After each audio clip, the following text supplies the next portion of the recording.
Rebonjour à tous et bienvenue à tous ceux qui viennent de nous rejoindre. Merci pour tous ceux qui participent aujourd'hui à cette troisième session de webinaire Sport eFit sous le thème de la récupération du sportif. Comme vous avez dû le voir lors de la newsletter que vous avez reçue, on va voir aujourd'hui comment optimiser sa récupération après une séance de sport ou après une activité physique quelconque. Notre présentation aujourd'hui, elle va durer entre 30 à 40 minutes et nous allons consacrer un petit laps de temps vers la fin pour répondre à toutes vos questions. Pour le déroulement du webinaire, donc la présentation se fera sous les 5 principaux thèmes, mais avant tout, on fera une petite introduction sur l'importance et l'intérêt de récupérer après une séance de sport, parce qu'en effet, aujourd'hui, les sportifs ont tendance à bien se préparer, mais pas mal d'entre eux négligent l'importance de bien récupérer pour justement une meilleure reprise lors de la prochaine séance. Ensuite, on définira qu'est-ce que la protéine et son rôle dans la récupération, quels sont les acides aminés qui facilitent la récupération, quels sont les besoins du sportif, quelles protéines et quels compléments pour récupérer après une séance de sport, et finalement, pourquoi choisir nos protéines et pourquoi choisir nos compléments eFit. Et pour nous accompagner, nous recevons aujourd'hui parmi nous nos deux experts, donc Sébastien Mendes, expert en nutrition, et Ségolène Assadjian, responsable innovation. Et je leur cède la parole.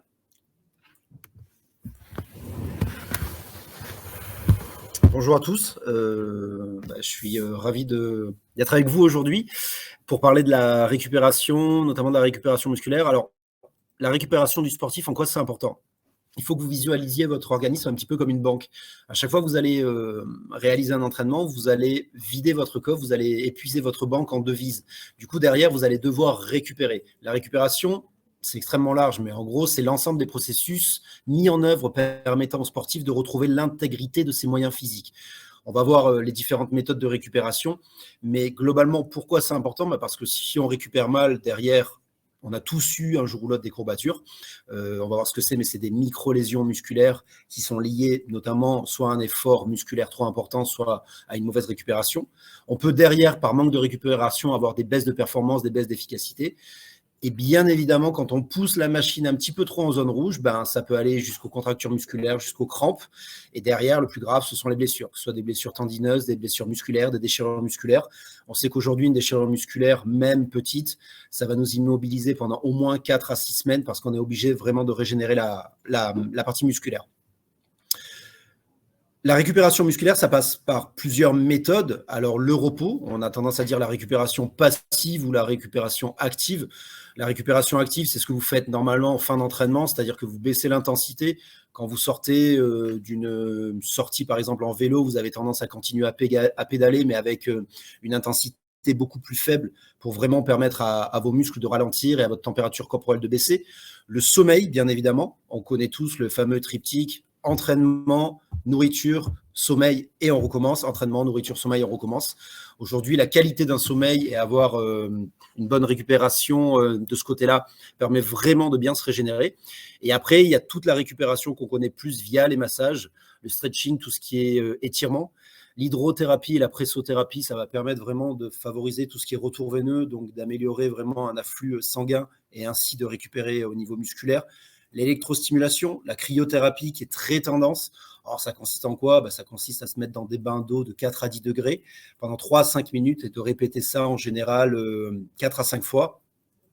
La température basse de l'eau va permettre de limiter l'inflammation, de baisser la température corporelle. Il faut savoir qu'aujourd'hui, quand votre corps, quand vous sortez d'un exercice musculaire, votre température corporelle est élevée, c'est autant d'énergie que vous continuez à dépenser. Donc l'idée, c'est pour mieux récupérer, de commencer à bloquer ce processus-là. Et encore une fois, comme souvent on est dans l'eau, derrière, on vient avec la pression de l'eau, favoriser également tout ce qui est retour veineux. Et ce qui nous concerne un petit peu plus aujourd'hui, c'est toute la partie nutrition, réhydratation. Donc, en général, on a tendance à dire qu'il faut énormément boire. Théoriquement, pour bien récupérer d'un point de vue hydrique, il faut consommer 150% des besoins que vous avez perdus en perte hydrique. 150% parce que 100% pour venir récupérer tout ce que vous avez perdu et les 50% suivants pour vous permettre d'évacuer tous les déchets métaboliques que vous avez générés lors de l'entraînement. Et on parlera un petit peu plus tard en détail de tout ce qui est produit de récupération à base d'acides aminés pour voir quand il faut les prendre, dans quelle fenêtre métabolique. On sait qu'en général, Après l'entraînement, on a une petite fenêtre métabolique qui dure de 1 à 2 heures. C'est à ce moment-là où l'organisme va être le plus réceptif à tout ce qu'on va pouvoir ingérer, que ce soit alimentaire ou complément alimentaire. Et donc, on verra tout ça en détail un petit peu après. Je laisse la parole à Ségolène. Bonjour à tous, je suis ravie d'être avec vous aujourd'hui pour ce webinaire sur la récupération du sportif. On va commencer par passer la diapo. Quand on parle de récupération, on parle souvent de protéines, donc on va revoir la définition d'une protéine.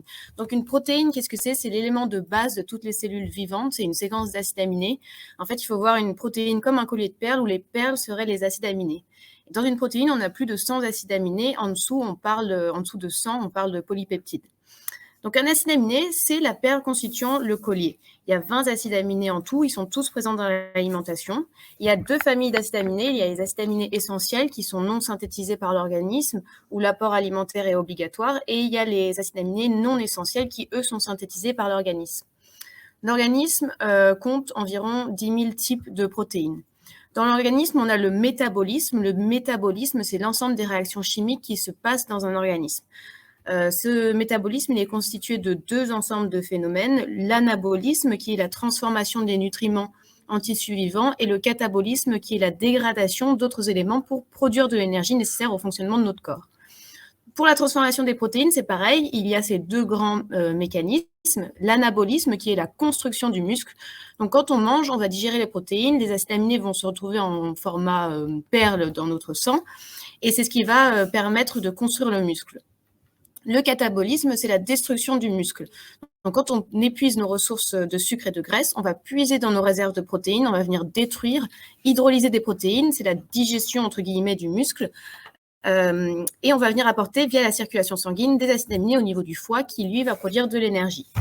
Donc, pour éviter le catabolisme, 2 choses. Il faut un régime équilibré et une supplémentation en protéines, car il faut savoir que lors d'un exercice intense, on a certaines hormones, notamment le cortisol, qui augmente dans le sang, et ce cortisol va favoriser la dégradation du tissu musculaire. Et c'est pour ça que c'est très important de se supplémenter en protéines. Les protéines peuvent être de différentes sources. Donc, il y a les protéines d'origine animale et les protéines d'origine végétale. Les protéines animales représentent 65% des protéines alimentaires. Elles proviennent de viande, du lait, de produits laitiers, de poissons, d'œufs. Elles ont une bonne digestibilité, elles sont riches en acides aminés essentiels. Il y a aussi les protéines d'origine végétale. Donc, elles, on les retrouve dans les céréales comme le blé, le riz, le maïs. Les légumes secs comme le pois, les haricots, le soja, les lentilles. Elles ont une moins bonne digestibilité que les protéines animales et elles ont une moins bonne teneur en acides aminés. Par exemple, les légumes secs et le soja sont pauvres en méthionine et le riz, lui, est pauvre en lysine. Et il faut savoir que si on manque d'acides aminés essentiels, parce que la méthionine et la lysine sont des acides aminés essentiels, cela engendre une diminution de l'absorption des autres acides aminés essentiels.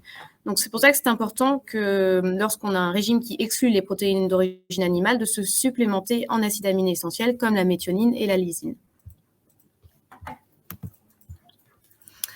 Les protéines ont 2 grands rôles principaux. Elles ont un rôle structurel parce qu'elles participent à la construction, à la réparation des tissus du corps humain comme les phanères, qui sont les cheveux, les ongles, les poils, la matrice osseuse, la peau avec le collagène. Elles permettent la réparation aussi des tissus musculaires parce que quand on a un exercice physique intense, on va créer des micro-déchirures au niveau de notre muscle et c'est les protéines qui vont permettre de le réparer. Elles ont aussi un rôle chimique. Les protéines enzymatiques catalysent les réactions chimiques de synthèse et de dégradation nécessaires au métabolisme de la cellule. La plupart des hormones sont des protéines. C'est le cas, par exemple, de l'insuline, qui est l'hormone de croissance. Les immunoglobulines, les anticorps sont également des protéines. L'hémoglobine, qui permet le transport de l'oxygène au sein des globules rouges, est aussi une protéine. Elles fournissent l'azote, qui est indispensable pour toute forme de vie, puisqu'il constitue un élément clé des plus grandes molécules comme l'ADN. Elles fournissent les acides aminés qui jouent un rôle crucial dans la structure, le métabolisme et la physiologie des cellules. Et les protéines donc, ont un rôle structurel biochimique, mais elles ont aussi un rôle énergétique, comme je vous l'ai dit précédemment. En cas d'épuisement des réserves de glucides et de lipides, on va venir puiser l'énergie au sein des protéines qui vont fournir les acides aminés qui vont servir de réserve énergétique. Pour évaluer la qualité nutritionnelle d'une protéine, les scientifiques ont mis au point l'indice chimique qui traduit sa richesse en acides aminés essentiels.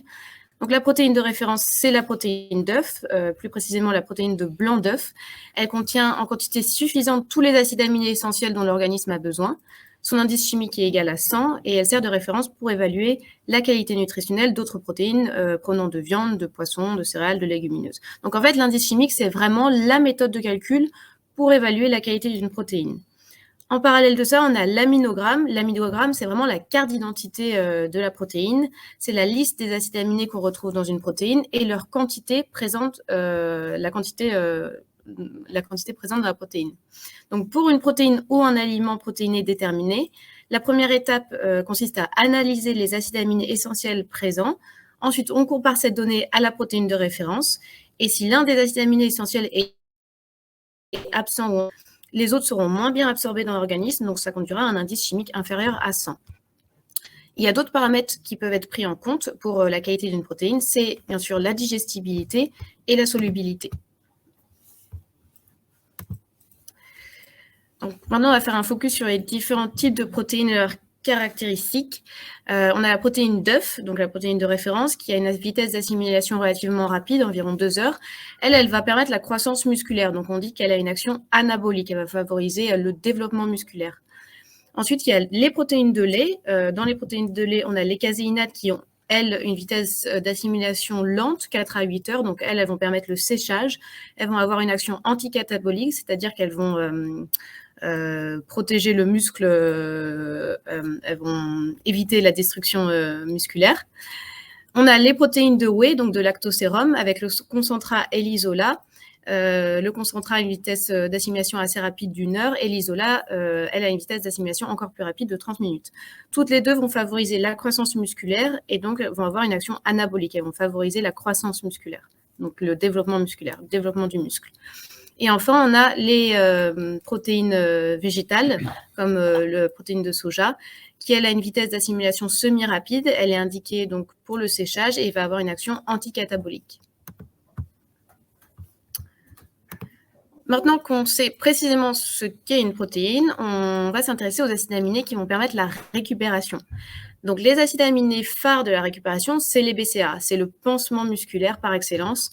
Ce sont des acides aminés branchés, des acides aminés essentiels, la leucine, l'isoleucine et la valine. Ils sont essentiels, donc ils ne peuvent pas être synthétisés par l'organisme. Ils doivent être apportés en quantité suffisante par l'alimentation. La leucine est particulièrement importante en raison de son rôle dans l'activation de la synthèse des protéines pour construire, maintenir et réparer les muscles endommagés. L'isoleucine et la valine, elles, viennent compléter et potentialiser l'action de la leucine. Elles constituent un soutien anabolique. Ces 3 acides aminés constituent 35% des acides aminés totaux dans la fibre musculaire. Donc, les BCA permettent vraiment un entretien et une réparation du muscle. C'est le pansement musculaire par excellence, je le répète, mais c'est vraiment le pansement musculaire. À prendre aussi bien avant l'entraînement pour éviter les courbatures qu'après l'entraînement pour réparer les micro-lésions musculaires. Si on fait un gros entraînement, les BCA peuvent être complétés par la glutamine, 4e acide aminé reconnu pour la récupération musculaire. La glutamine, c'est l'acide aminé le plus abondant dans le sang et dans les muscles. Elle joue un rôle dans la synthèse des protéines, la protection immunitaire, le maintien de l'intégrité de la paroi intestinale et l'équilibre acido-basique de l'organisme. Elle sert aussi à la fabrication de la glucosamine endogène, qui à son tour participe à la réparation des cartilages et des tendons. Il faut savoir que la glutamine n'est pas considérée comme un acide aminé essentiel parce que le corps est capable de la synthétiser à partir de plusieurs aliments en fonction de ses besoins. C'est considéré comme un acide aminé semi-essentiel. Et il faut savoir aussi qu'un surentraînement peut la faire baisser, peut faire baisser le taux, et c'est ce qu'on appelle le syndrome de surentraînement. Donc, après un exercice physique très intense, les réserves musculaires de glutamine diminuent, et si le temps de récupération est insuffisant pour les reconstituer, une carence peut survenir, ce qui rendra le sportif plus vulnérable aux douleurs musculaires et surtout aux infections. Donc, d'où l'importance de se supplémenter en cas d'effort intense. Donc, ces acides aminés, aussi bien les BCA, donc leucine, isoleucine, participent à la récupération et du coup luttent contre le catabolisme. Je laisse la parole à Sébastien. Bon, vous êtes maintenant des super experts sur tout ce qui est protéines, acides aminés. On va parler maintenant des apports protéinés en termes de grammage. On a tendance à dire en général que les apports protéinés vont varier entre 1 gramme à 2,5 grammes par jour par kilo de poids de corps selon les besoins. Pour tout ce qui est métabolisme de base, un non-sportif devra consommer en moyenne à peu près 1 gramme de protéines par jour par kilo de poids de corps. Qu'est-ce que ça veut dire ? Ça veut dire qu'un homme de 80 kg va devoir consommer par jour 80 grammes de protéines. Alors attention, 80 grammes de protéines, ce n'est pas 80 grammes de viande. 80 grammes de protéines, pour vous donner un exemple, c'est à peu près 320 grammes de viande, puisque on va dire dans un steak standard, il y a à peu près 25% de protéines. Donc aujourd'hui, ça c'est quand on ne fait pas de sport, c'est juste pour un métabolisme de base. Par définition, à partir du moment où on va commencer à soumettre son corps à on va dire à un stress qui est sportif, où on va faire plus d'efforts physiques, les apports protéinés peuvent monter jusqu'à 1,5 gramme, voire 2,5 grammes en cas de sportif de force. Il faut savoir que les protéines, parmi les métabolismes, à la différence des glucides et des lipides, ce sont les seuls nutriments en fait, pour lesquels le corps ne peut pas et ne sait pas faire de réserve. Aujourd'hui, si vous mangez trop de glucides, vous allez les stocker sous forme de graisse. Si vous mangez trop de lipides, c'est déjà des graisses, vous allez les stocker. Si vous mangez trop de protéines par rapport à votre besoin de votre organisme et à votre effort musculaire, vous allez l'éliminer. Vous allez l'éliminer via les reins. Donc, on a tendance à dire, parce que c'est ce qu'on recommande notamment à des équipes de rugby qu'on suit, on a tendance à dire il faut surveiller l'apport protéiné et il faut surveiller également sa supplémentation hydrique. Et il y a un moyen relativement simple. Quand vous allez aux toilettes, en fait, vous regardez la couleur et l'odeur de votre urine. Et en fait, si elle est claire et peu odorante, c'est que vous avez un apport protéiné qui est bien assimilé et que vous en consommez ce qu'il faut et que vous buvez assez. Si, par contre, elle devient un petit peu plus sombre et un petit peu plus odorante, c'est que soit vous ne buvez pas assez d'eau, soit votre apport protéiné est trop important par rapport à votre besoin. Ségolène vous en a parlé, on a également des besoins en acides aminés pour optimiser tout ce qui est récupération après une séance de sport. Donc, on va voir ça un petit peu plus en détail. Pourquoi on parle de la whey en termes de récupération ? La whey, vous savez maintenant ce que c'est. Aujourd'hui, quand vous prenez 1 litre de lait, vous avez 80% de protéines laitières dedans. C'est la caséine. La caséine, c'est une protéine à digestion lente. La whey, c'est 20%. Prenons l'exemple d'un yaourt nature. Dans un yaourt nature, vous avez la partie solide et vous avez toujours un petit lait au-dessus, qu'on a tendance d'ailleurs à jeter. C'est une erreur parce que ce petit lait, c'est de la whey. Donc, il faut le consommer. C'est une protéine à assimilation rapide.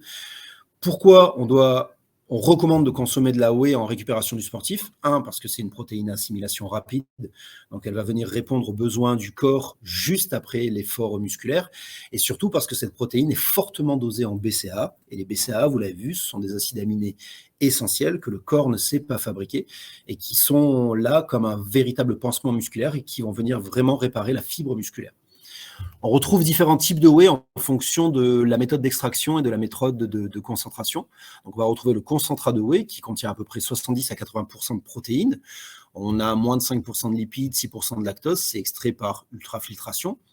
Si on pousse le process de filtration un petit peu plus en avant, on va obtenir de l'isolat de whey. Comme son nom l'indique, en fait, c'est de la whey qui a été isolée par chromatographie échangeuse d'ions.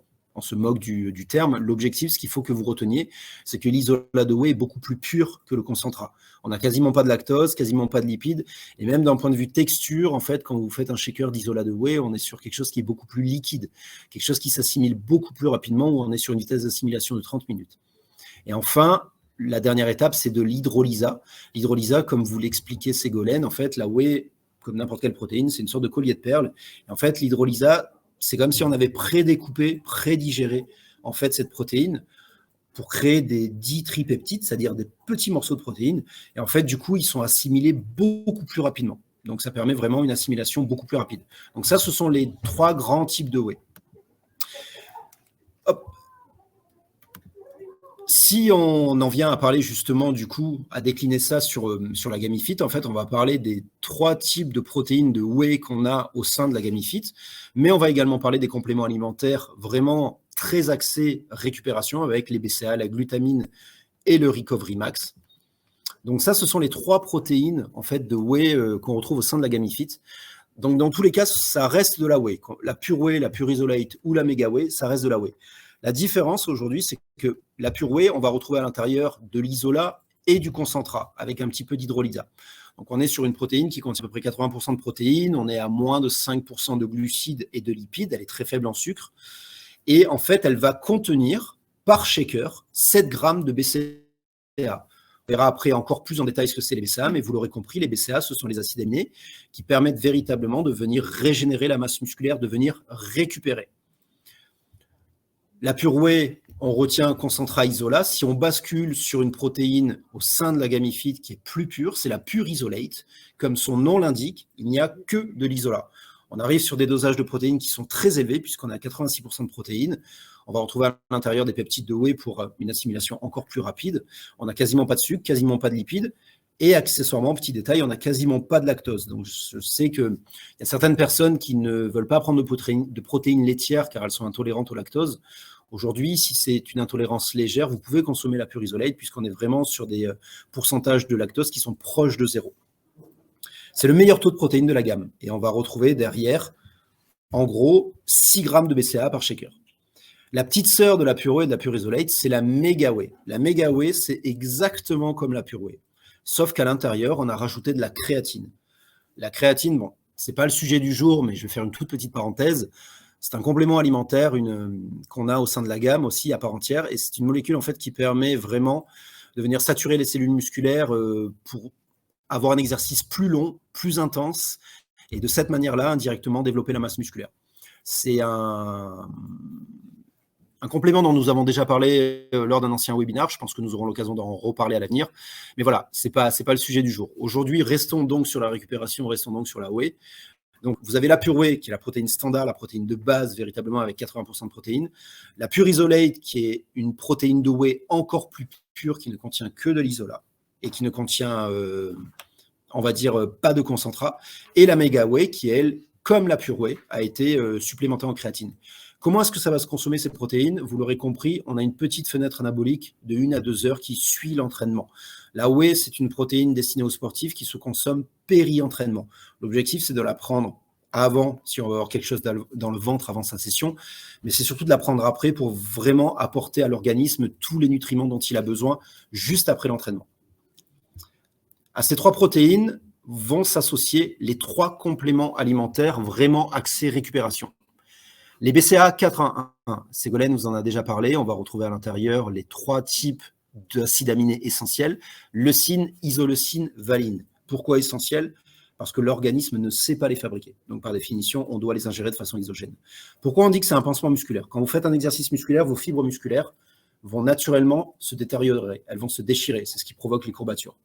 En fait, les BCAA, il faut voir ça comme les briques en fait, du mur musculaire, et ça va venir combler les trous que vous avez créés lors de l'entraînement. Ça va venir vraiment réparer votre fibre musculaire.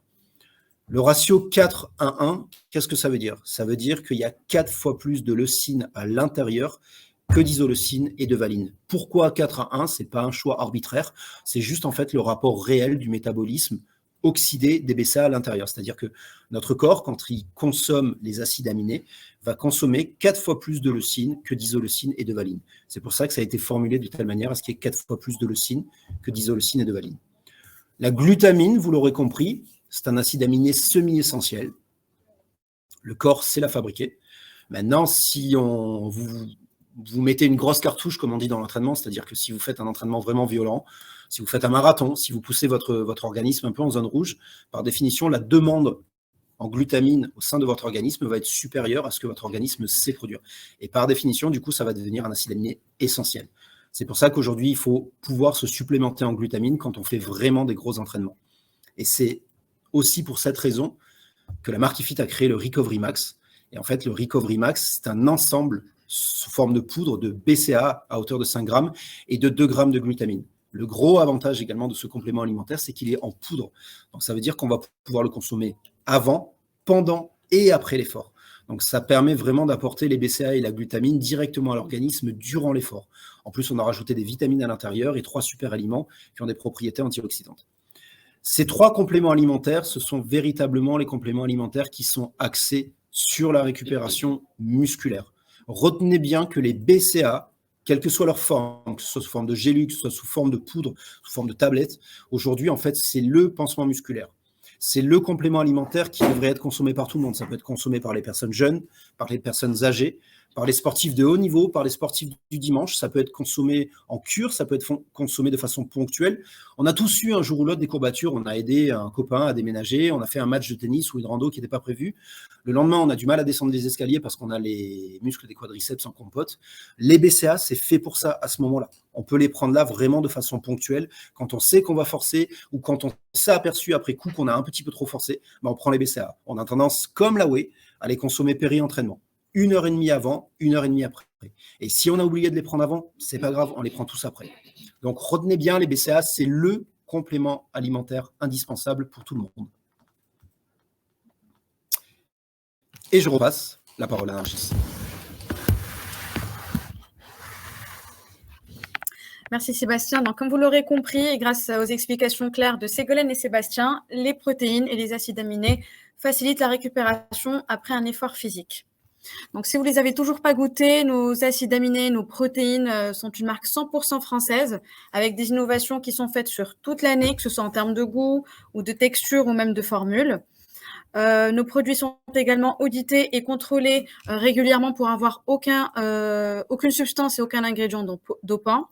Donc, ainsi, nos produits sont certifiés antidopage norme AFNOR, ce qui nous donne une très bonne qualité de produit et aussi au meilleur goût et qui sont très digestes pour toutes les personnes qui ont du mal à digérer des produits difficilement digestes.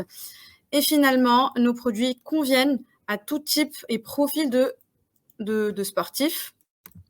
Et en témoignent justement pas mal d'ambassadeurs comme Amandine Henry, Florian Manoudou, Adam Jacques, Doris et Elina. Et nous sommes soutenus par 3 clubs partenaires, le Rugby Club de Toulon, le Cercle des nageurs d'Antibes et Sharks d'Antibes pour le basket, tout autant de partenaires et d'ambassadeurs qui nous font confiance et qui consomment nos produits pour mieux récupérer après leur effort physique.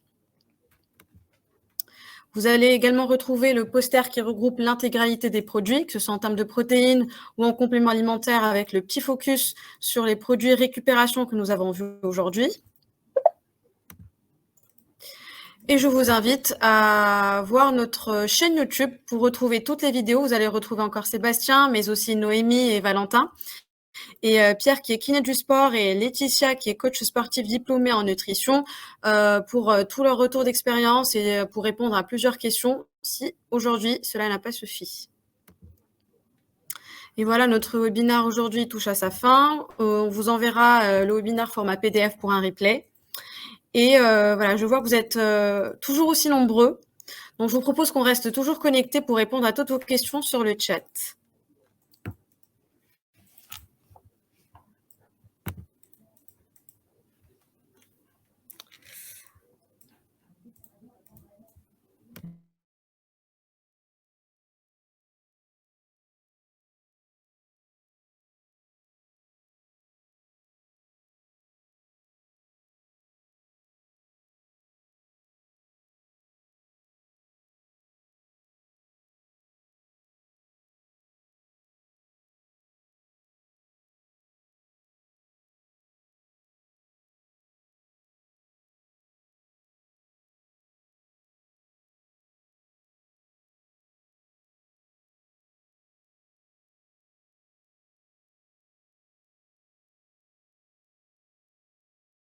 Ouais. C'est bon.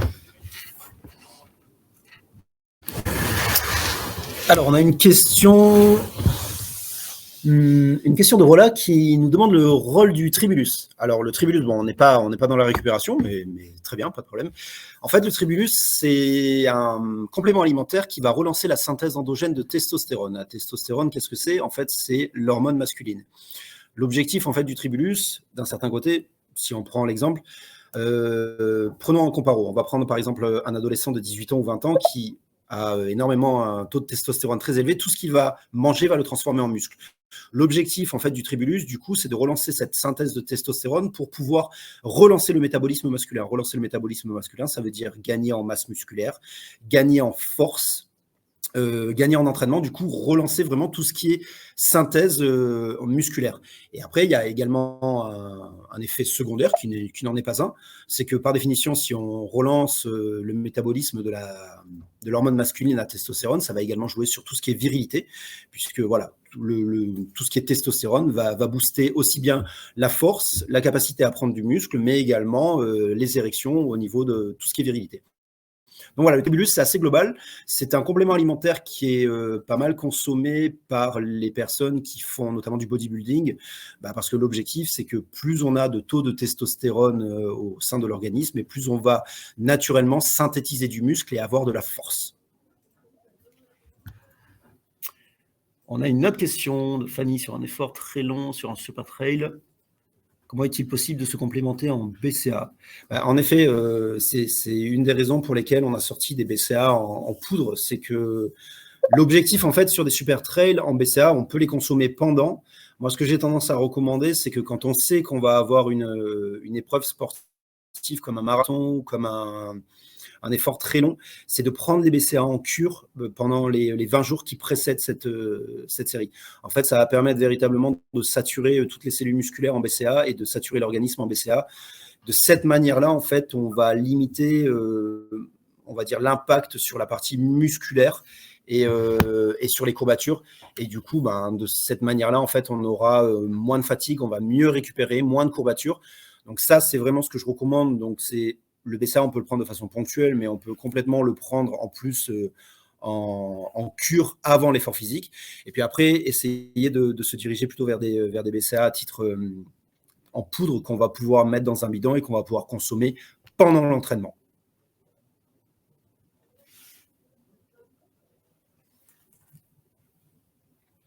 Alors, le tribulus est-il déconseillé en cas d'hypertrophie bénigne de la prostate? Alors là, on va toucher à un problème médical. Et donc, nous, on vend des compléments alimentaires. Même si nous avons des formations au sein de notre staff, nous ne sommes pas médecins. Donc, pour tout ce qui est pathologie spécifique, moi, ce que je recommande fortement, c'est en fait d'aller voir son médecin traitant et de lui poser la question en lui montrant le complément alimentaire et en lui demandant véritablement si aujourd'hui la pathologie, aussi bénigne soit-elle, n'est pas contre-indiquée avec la consommation des compléments alimentaires. Donc, comme son nom l'indique, les compléments alimentaires, ce sont en complément de l'alimentation, dans le cadre d'une alimentation saine et variée. Je ne veux pas m'avancer sur ce genre de problématique, puisqu'on rentre vraiment, on commence à toucher le dossier médical, et en fait, on ne préfère pas vraiment s'aventurer dessus. Vraiment, le mieux, dans ce cas-là, c'est de demander à son médecin traitant s'il y a une contre-indication quelconque à consommer ce complément avec cette pathologie-là. Quelle quantité pendant l'entraînement? Alors, il faut savoir que les BCA, en général, on peut les consommer juste 3 à 4 grammes, on va dire, pendant l'entraînement.